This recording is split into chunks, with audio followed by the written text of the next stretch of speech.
సంబంధించి తాము విచారణ చేయలేమంటూ ఒకే రోజు ముగ్గురు జడ్జిలు ఆ కేసు నుండి తప్పుకోవడం సంచలనం సృష్టిస్తోంది. కొన్నిసార్లు న్యాయస్థానాల్లో విచారణకొచ్చే కేసుల నుంచి న్యాయమూర్తులు తప్పుకోవడం సహజం.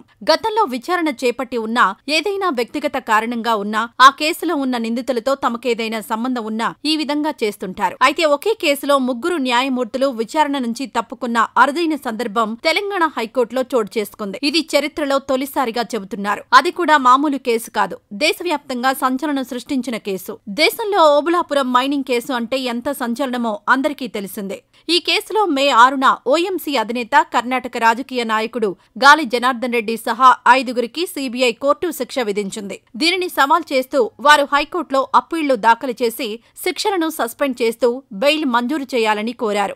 ఈ నెల 21న అప్పీళ్లపై జస్టిస్ నందికొండ నర్సింగరావు విచారణ చేపట్టి సీబీఐ వివరణ లేకుండా ఎలాంటి ఉత్తర్వులు జారీ చేయలేమంటూ విచారణను వారం వాయిదా వేశారు. ఇందులో భాగంగా దోషులు దాఖలు చేసిన 5 పిటిషన్లు బుధవారం జస్టిస్ కె శరత్ బెంచ్ ముందుకు విచారణకు రాగా ఉదయం కోర్టు ప్రారంభ సమయంలోనే ఆయన ఈ కేసులను తాను విచారించలేనని, మరో న్యాయమూర్తి ముందుంచాలని రిజిస్ట్రీకి ఆదేశాలు జారీ చేశారు. తర్వాత జస్టిస్ అలిశెట్టి లక్ష్మీనారాయణ బెంచ్ ముందుకు వెళ్లాయి. కానీ ఆయన కూడా ఈ కేసు మరో న్యాయమూర్తి ముందుంచాలంటూ తప్పుకున్నారు. దీంతో జస్టిస్ నగేష్ భీమపాక ధర్మాసనం ముందుకు ఈ కేసు వెళ్లింది. 2 జడ్జిలు తప్పుకున్న సంగతి ఆయనకు తెలిసిందే. దాంతో ఆయన కూడా విచారణ చేపట్టలేనని ఆ కేసు నుండి వైదొలిగారు. ఇలా ఒకే కేసులో ఒకే రోజు ముగ్గురు జడ్జీలు తప్పుకున్న సంఘటన న్యాయ వ్యవస్థలో హాట్ టాపిక్ అయింది. ఇందుకు కొన్నేళ్ల ముందు ఓబుళాపురం కేసులో గాలి జనార్దన్ రెడ్డి బెయిల్ కోసం ఒక న్యాయమూర్తికి లంచం ఇచ్చారనే ఆరోపణలు కలకలం రేపాయి. అప్పట్లో దీనికి సంబంధించి కొందరు జడ్జిలు కూడా అరెస్ట్ అయ్యారు. అందుకే మళ్లీ అలాంటి ఆరోపణలు, చిక్కులు రాకూడదని